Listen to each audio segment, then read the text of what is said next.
विजेता नाटकों की विशेष मासिक श्रृंखला में आज प्रस्तुत है रामवृक्ष बेनीपुरी का लिखा ये नाटक। तो लीजिए सुनिए नाटक विजेता।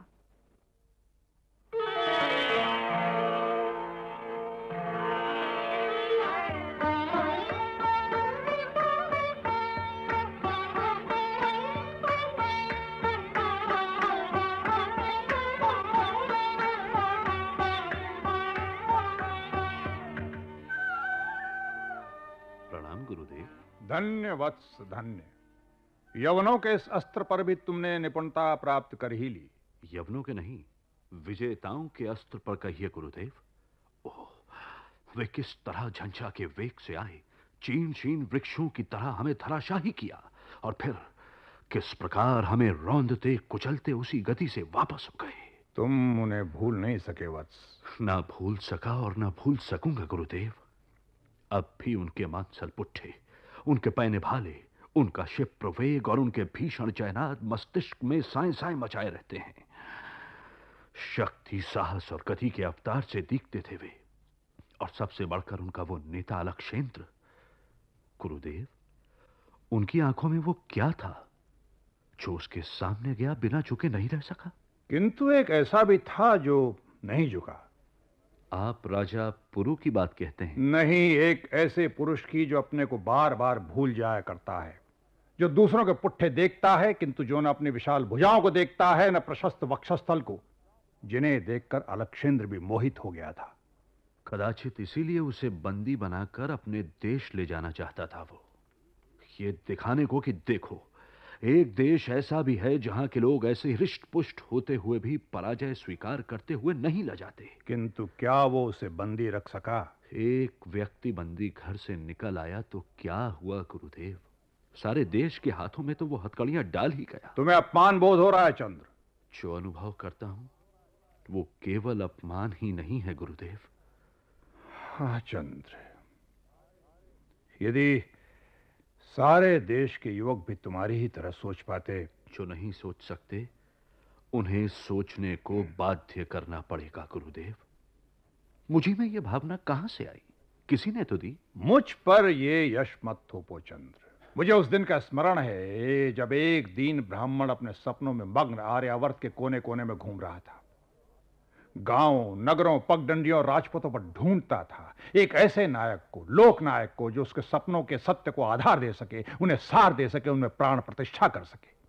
और अचानक अचानक उसे एक दिन एक बच्चा दिखाई पड़ा।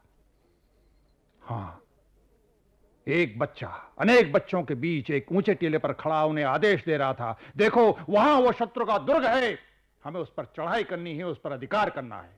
तुम लोग चार चार टुकड़ियों में बंटो। वे तो बचपने की बातें थी गुरुदेव, उनकी याद दिलाकर आप। हाँ हाँ, वो बचपने की बातें थी, किंतु वत्स, बचपने की उन बातों में ही उस स्वप्नदर्शी ब्राह्मण ने जैसे उसी दिन अपने सपनों के लिए सत्य का आधार पा लिया। उसने देखा उसका नायक, उसका भावी विजेता उसके सामने खड़ा है। वो बड़ी देर तक एकटक उसे निहारता रहा। गुरुदेव, हाँ, उस दिन उस ब्राह्मण ने भाव विह्वल होकर आंखें मूंद ली।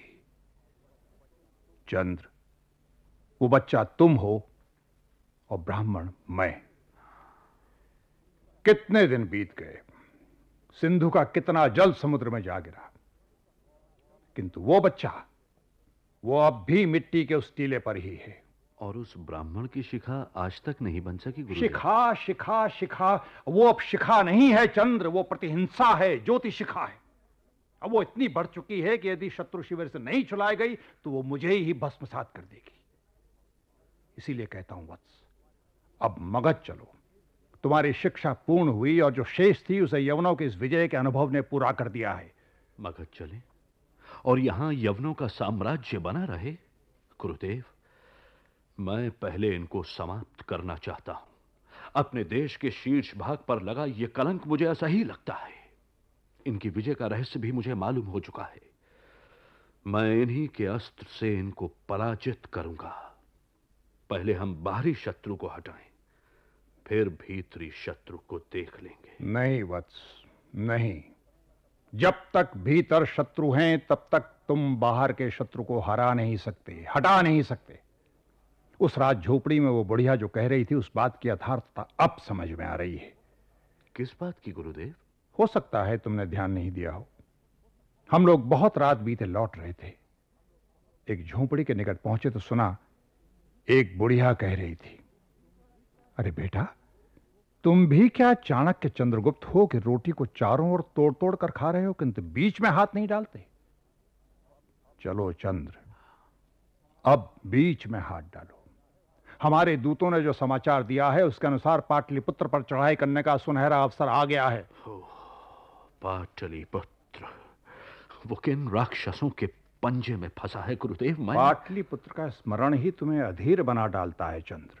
गुरुदेव, जिसकी गलियों में बचपन बीता, जिसकी धूल में घुटनों के बल चलकर खड़ा होना सीखा, जिसकी छाया में आतप और शीत ने समान रूप से रक्षा पाई, जिसके हाथ कितनी ही बाल सुलभ कल्पनाएं बंधी थीं, आज भी बंधी हैं, यदि उस नगरी की याद विह्वल बनाते तो आश्चर्य की क्या बात है गुरुदेव? तो उसका उद्धार करो वत्स, और सचमुच उसके लिए स्वर्ण अवसर आ गया है। नंद वंश के अत्याचारों से प्रजा में हाहाकार मचा है। न किसी की संपत्ति सुरक्षित है, न किसी की प्रतिष्ठा। बहु बेटियों का सतीत्व तक सुरक्षित नहीं। राजभवन केली भवन बना है। जहां वीरों और विद्वानों का जमावड़ा था, वहां भांटों और भांडों का अखाड़ा है। चंद्र, एक धक्के की आवश्यकता है, एक धक्के की। नंदकुल का राज्य कटे वृक्ष की तरह आप ही गिर पड़ेगा। चंद्र, ओ चंद्र। हाँ, तुम्हारी माताश्री आ गई। मैं चलता हूं। अभी इसकी चर्चा उनसे मत करना। हम फिर मिलकर एक पूरी योजना बना लेंगे। जो आज्ञा गुरुदेव। विश्वास रखो वत्स, हम अवश्य विजयी बनेंगे। प्रणाम गुरुदेव। आयुष्मान। कितना संदेह, किसी पर विश्वास नहीं, मां पर भी नहीं। चंद्र। हाँ? क्या है मां? गुरुदेव क्या तेरे पास आए थे? अभी जाते हुए देख पड़े। यद्यपि उन्होंने अपने को मुझसे छुपाना चाहा था। हाँ मां, वही थे। चंद्र, पुत्र, अपने को आहत मत कर। ये कैसा इंद्रजाल है मां, ना इसे तोड़ पाता हूं, ना इससे निकल पाता हूं। लोग समझते हैं ये ब्राह्मण मुझे नचा रहा है। ऊपर से देखने पर ऐसा लगता भी है, किंतु भीतर कौन सी शक्ति मुझे नचा रही है, मैं कैसे बताऊं, मैं कैसे? तुम बता सकती थी मां, किंतु जब जब मैंने चर्चा चलाई, तुम कुछ ऐसी विवल हो उठती हो कि... जाने का पुत्र, समय आने पर सब जान जाएगा तू। घटनाओं का एक चक्र होता है पुत्र, जिसे पूरा करना ही पड़ता है। यही देखना, हम कहाँ थे, कहाँ गए हैं। लगता है हम अंधकार में भटक रहे हैं। डरने की बात नहीं है मां। देखो अपने इस चंद्र की ओर। अंधकार कटेगा, कट कर रहेगा मां। चंद्र, मेरे पुत्र। मां। ये क्या मां? कुछ नहीं पुत्री, कुछ नहीं। देखना इस चंद्र को, इस निर्जन में, यहाँ इस धूप में। मैं किस किस को देखूं? इन्हें, तुम्हें, या अपने आप को? क्षमा करो मां, तुम सदा अतीत से अभिभूत हो, ये भविष्य में लीन है, किंतु मेरा तो सिर्फ वर्तमान है। चंचल, क्षणिक, नश्वर वर्तमान। अब उधर मेरी रसोई ठंडी हो रही है और इधर भाले चल रहे हैं। हाँ रे, बहुत देर हो गई। चंद्र, तू जा भोजन कर। मैं नदी से स्नान करके अभी आती हूँ। आज मेरा व्रत है ना। मां, तुम इससे व्रत क्यों नहीं कराती? सुनती है रे चंद्रे, सदा तुझी पर धौंस जमाता रहता है। तू इस पर शासन क्यों नहीं रखती है बेटी? इन पर और शासन? माँ, गरुड़ को कभी पालतू बनाया जा सका? गरुड़? बहुत ही सही कहा तूने पुत्री। मेरा गरुड़ जाने कब घोंसला बनाएगा। गरुड़ घोंसला नहीं बनाता माँ। वो क्यों बनाए घोंसला? क्या घोंसलों की संसार में कमी है? हाँ, किसी दीन पंछी के घोंसले पर अधिकार जमाता है। दीन नहीं, अशक्त कहो। शक्तिहीन के लिए ये पृथ्वी नहीं है चंद्रे। देखो, यूं आपस में नहीं लड़ा जाता। पुत्री, तू तो कहने आई थी कि रसोई ठंडी हो रही है और लगी लड़ने। जा इसे ले जा, मैं आई, बस अभी आई। अच्छा माँ, लाइए मैं भी आपकी सहायता करती हूँ। मत छूना मेरे इन अस्त्रों को। क्यों? क्या मेरे छूने से तुम्हारे अस्त्र अपवित्र हो जाएंगे? एक लक्ष्य क्या वेद लिया कि अपने को अलक्षेंद्र ही मान लिया है। ऐसा लगता है तूने अलक्षेंद्र को देखा था। क्या उसे देखने के लिए बंदी बनना आवश्यक था? मुझे तो वो ढोंगी और कायर जचा। ढोंगी? कायर? हाँ, जो मूछें मुड़ाकर अपने को सदा किशोर सिद्ध करना चाहे, सिर पर मेढ़े के सींग बांधकर अपनी युद्ध प्रियता की घोषणा करता फिरे, वो ढोंगी और कायर नहीं तो और क्या हो सकता है? ओहो, इतनी तह तक जाती हो तुम। ये पुरुष होते हैं जो ऊपर ऊपर तैरते फिरते हैं। क्या बोली? माँ ने तुझे सिर चढ़ी बना रखा है। सिर चढ़ी नहीं, सिर मढ़ी। मैं उनकी दुलारी पुत्री हूँ। गुरुदेव ने जो आपके लिए किया है, माँ ने वो मेरे लिए किया है। अच्छा? आप समझते हैं आप ही सीख रहे हैं, मैं कुछ नहीं सीख रही। हाँ, गुरुदेव ने आपके लिए ढोल पीटे हैं, लेकिन माँ ने मुझे गुप्त रूप से सिखलाया है। कहो, ऐसा लक्ष्य मैं भी वेद दूं? क्या कहा? तू लक्ष्य भेद करेगी? करूंगी नहीं, करती हूँ। जिस दिन से तुमने ये अभ्यास प्रारंभ किया, माँ ने मुझे भी इसका अभ्यास प्रारंभ कराया है। कहती हैं, पुत्री, चंद्र के आधे भाग की तू अधिकारिणी है। तू वो सब जान ले जो चंद्र जानता है। निर्बल को भाग नहीं मिला करता। ओहो, तो आप मेरे आधे भाग की अधिकारिणी हैं। जी हाँ। अरे आप दोनों ने कैसा आधा आधा बांट लिया, जैसे मेरे भाग्य में कोई भाग ही नहीं है। हाँ श्वेत केतु, अच्छे आए तुम। अच्छे आए और बुरे भी आए। भाई अच्छे आए क्योंकि आप दोनों की जोड़ी देखकर प्रसन्नता हुई, और बुरे आए क्योंकि अस्त्र शस्त्र देखते ही मुझे ज्वर लग जाता है। अच्छा, देखो देखो चंद्रे, कवि जी को पकड़ो, बेचारे ज्वरा वेग में कहीं गिर ना पड़े। अब अरे, तुम्हारा शरीर तो सचमुच कांप रहा है श्वेत। तुम व्यंग विद्रूप कर लो चंद्र, किंतु मैं बार बार कहता हूं कि संसार में केवल युद्ध, मारकाट, रक्तपात, विजय आदि ही नहीं है। यहां ऐसे पदार्थ भी हैं जो दर्शनीय हैं, उपभोग करने योग्य हैं, किंतु तुम क्या समझो? तुम तो दो चट्टानों के बीच में पड़े हो। दो चट्टानों? हाँ, एक ओर वो ब्राह्मण और दूसरी ओर माँ। आपको आश्चर्य हो रहा है चंद्रे? माँ जो बाहर से दिखती हैं वो नहीं है। उनमें करुणा की कमी नहीं, बल्कि उन्हें देखकर तो मुझे उस चट्टान की याद आती है जिस पर झरना अनवरत झरा करता हो। कठोरता और आर्द्रता का अद्भुत सम्मिश्रण। अरे छोड़ो इन चट्टानों की बात श्वेत। देखो, ये चंद्रा मुझसे झगड़ पड़ी है, इसे मना लो। तुम चंद्रा को धोखे में रख लो चंद्र, पर मुझे धोखा नहीं दे सकते।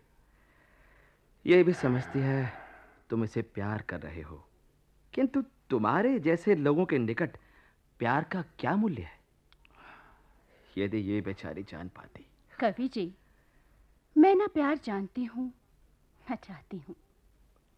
माँ का स्नेह ही मेरे लिए बहुत है। इस विश्वास में मत रह चंद्रे कि माँ तुझे वो दिला सकेंगी जो वो चाहती है।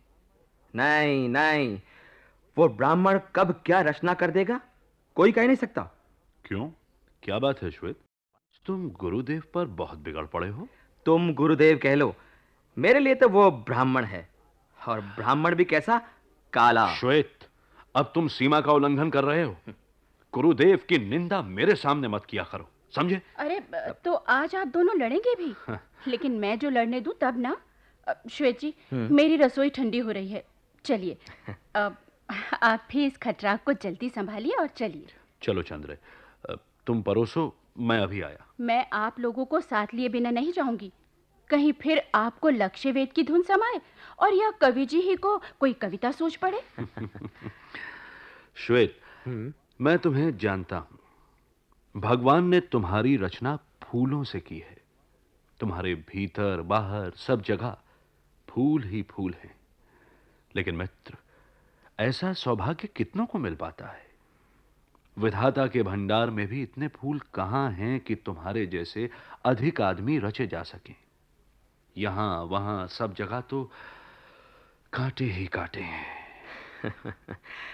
तभी तो हम सब कांटों के चक्कर में फंसे हैं चंद्र। मुझे चंद्रा के भाग्य पर बार बार तरस आता है।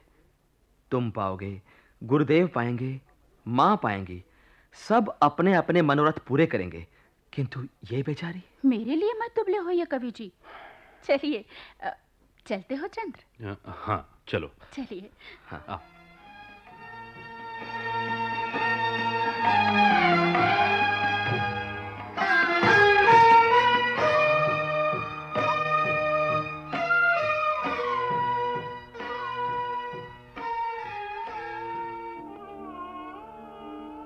प्रणाम गुरुदेव।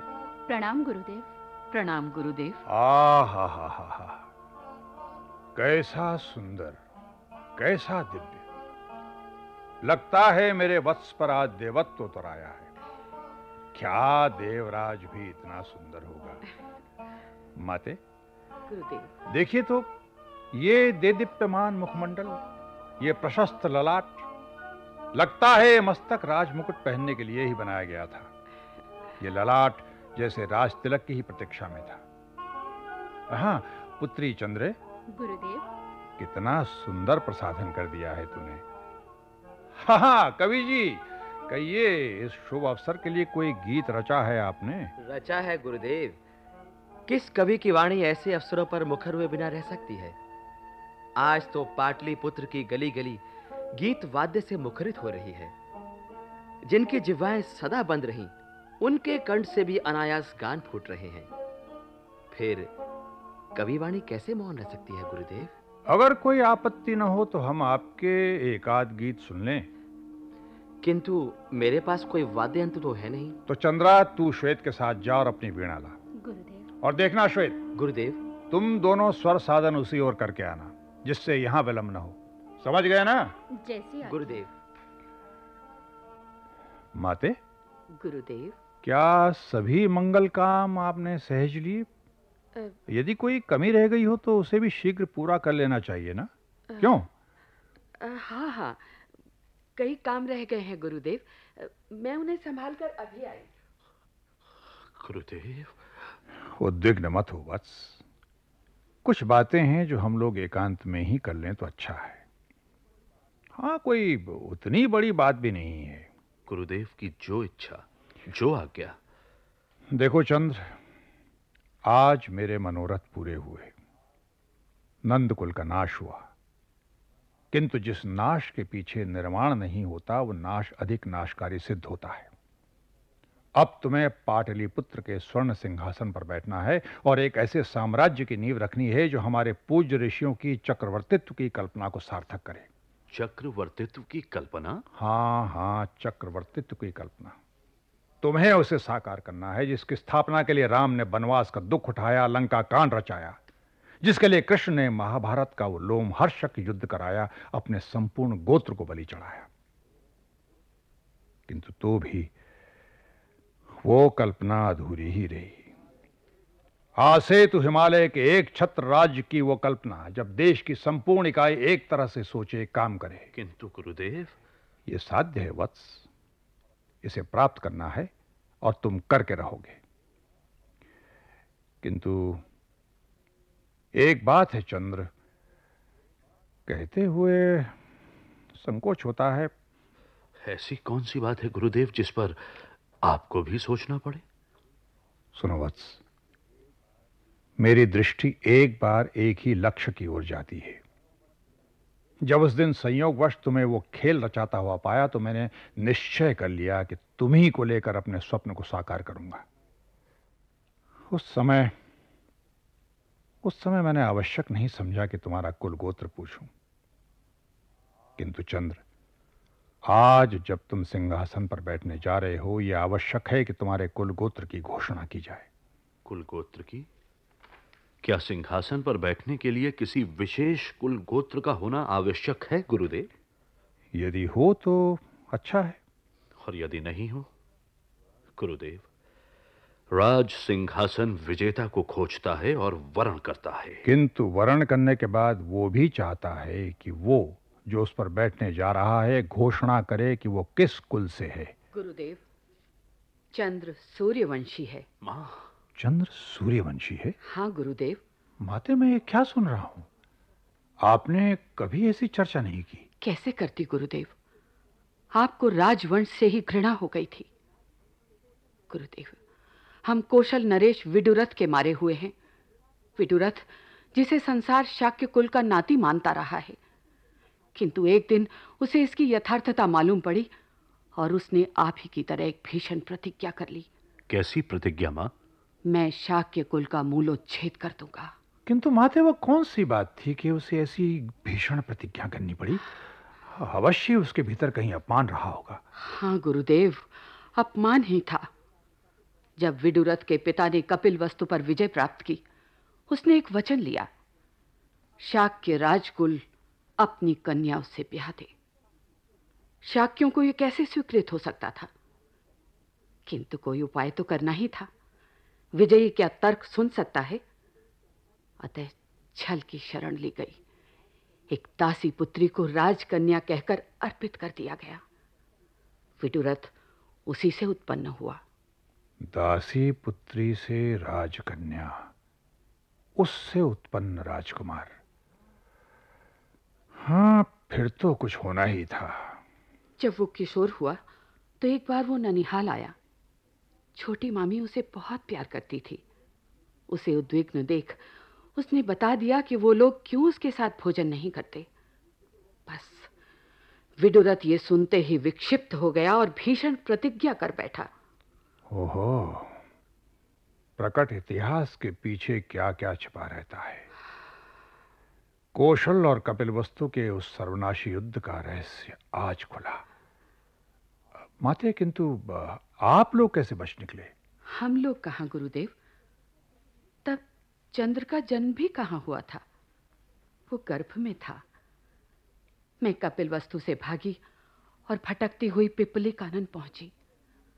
वहां मोरियों को जब सारी बातें मालूम हुई तो उन्होंने मुझे अपनी शरण में ले लिया। किंतु उनसे एक भूल हो गई। दंभ में आकर उन्होंने इसकी घोषणा कर दी। फिर क्या था, विदुरथ वहां भी चढ़ दौड़ा और पिपली कानन को भी उसने नष्ट भ्रष्ट कर दिया।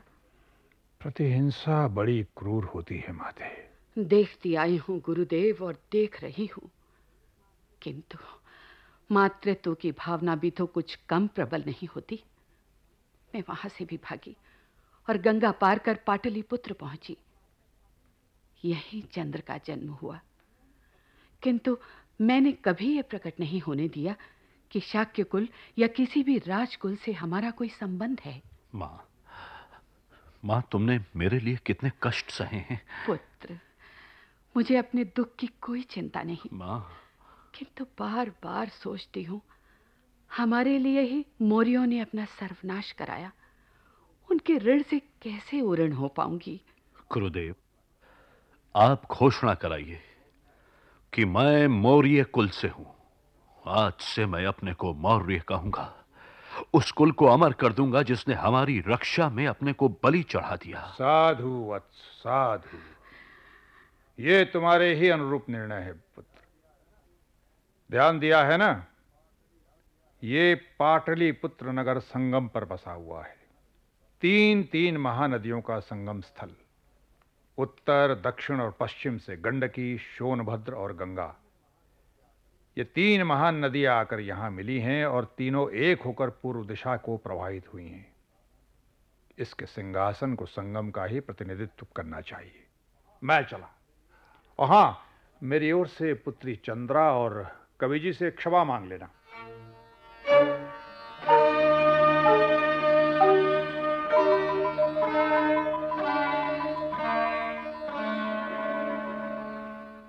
इस समय सिंधु के दोनों ओर निस्तब्धता छाई है। जो रोए वो भी सो गए। जो हंसते हंसते लोटपोट हो रहे थे वो भी सो गए। किंतु चंद्र, तुम्हारे भाग्य में सोना भी नहीं लिखा है, क्योंकि तुम विजेताओं के विजेता हो। विजेता, विजेता। चंद्र। मां। पुत्र, तू यहाँ अब तक जगा है? हाँ मां, तुम भी तो नहीं सो सकी। आज उत्सव का दिन है, सब सो गए हैं। जब पुत्र जगा हो, क्या माँ को नींद आ सकती है? जा पुत्र, सो जा, सो जा पुत्र। वो बेचारी क्या सोचती होगी? हाँ मां, बेचारी। कितना बड़ा सत्य निकल गया तुम्हारे मुख से। पुत्र, यवन राज की कन्या आज आर्यावर्त की राजरानी है। उससे बढ़कर कौन सी लड़की इस धराधाम पर सौभाग्यशालिनी होगी रे? और वो भी सौभाग्यशालिनी ही है जिसके पार्श्व में उस सौभाग्यशालिनी को सुला दिया गया है। पुत्र। क्यों मां, क्या राजाओं का विवाह ऐसा ही होता है? कभी किसी के साथ कोई दासी कन्या सुला दी गई, कभी किसी राजकन्या को लिटा दिया गया। लिटा दिया गया? तो क्या वो स्वयं आई है मां? चंद्र, उसके पिता ने उसे अर्पित किया है पुत्र। क्योंकि वो पराजित हो चुका था और अपनी पराजय को जय में परिणित कर देने की बुद्धिमानी उसमें थी। तू ये क्या सोच रहा है पुत्र? जा, सो जा। मैं सो नहीं सकता मां, मैं सो नहीं सकता। सोना तो खोना है वत्स। गुरुदेव, आदमी जितना जगता है उतना ही अधिक पाता है। कोई बात नहीं चंद्र, यदि तुम सो नहीं पाते। ज्यों ज्यों उत्तरदायित्व बढ़ता है, निद्रा दूर भागती जाती है। आप भी अब तक नहीं सोए गुरुदेव? मेरे लिए पहली रात नहीं है चंद्र। थोड़े दिनों के बाद तुम्हें भी इसका अभ्यास हो जाएगा। गुरुदेव, ऐसा अभिशाप मेरे पुत्र को। माते, अब ये चंद्र तुम्हारा ही पुत्र नहीं है। ये तो सारे देश का चंद्र है, जो सिंधु तट पर संसार के विजेताओं के विजेता के रूप में खड़ा है। ऋषियों की कल्पना साकार की है इसने माते। ये ऋषि पुत्र है, देव पुत्र है। तुम्हारे सामने भारत का प्रथम चक्रवर्ती सम्राट खड़ा है माते। गुरुदेव। गुरुदेव, मुझे लगता है उस यवन सेनापति ने आपको पराजित कर दिया। नहीं वत्स, यवन सेनापति ने चाहे जिस उद्देश्य से अपनी कन्या को उपहार रूप में भेजा हो, मैंने स्वीकार करने के पहले भली भांति सोच लिया है। वत्स, सदा यह देखा गया है कि कलम बांधी जाती है, दो ओर से दो डाले लेकर उन्हें मिलाया जाता है, और जहां दो मिलाए जाते हैं वहां थोड़ा बल का प्रयोग करना ही पड़ता है। मानव को स्वयं मिलना चाहिए गुरुदेव। जहां मिलाने की चेष्टा हुई, मानवत्व समाप्त होकर रहेगा। तुम चंद्रा की बात कर रहे हो? गुरुदेव, उस बेचारी के साथ महान अन्याय हुआ है। किंतु माते, याद रखिए, किसी की हत्या होती है तभी कोई जीवन पाता है, और जहां राष्ट्र का प्रश्न है वहां व्यक्तियों के प्रश्न को नहीं उठाया जा सकता। और सुन लो चंद्र, गुरुदेव। महान उद्देश्य और कोमल भावना साथ साथ नहीं चल सकते। गुरुदेव। चंद्र, वसुधैव कुटुंबकम, सारा संसार एक कुटुंब में परिणत हो, ऋषियों ने कहा तो, किंतु उसका आरंभ कैसे होगा? जब यवन सेनापति ने संदेश भेजा तो मुझे उसमें उस कल्पना की झलक मिली और मैंने झट स्वीकार कर लिया। और अब इस कल्पना में मैं ऐसा विभोर हूं कि इच्छा होती है एक बार फिर इस सिंधु तट पर गाऊं, नाचूं। हाँ हाँ, चलिए गुरुदेव, चलिए हम सब नाचें गाएं। श्वेत, ये क्या बोल रहे हो श्वेत? सोचो, कहां हो, किसके सामने हो? आज सबको क्षमा है चंद्र, तुम सबका मंगल हो, कल्याण हो। मैं चला। प्रणाम गुरुदेव।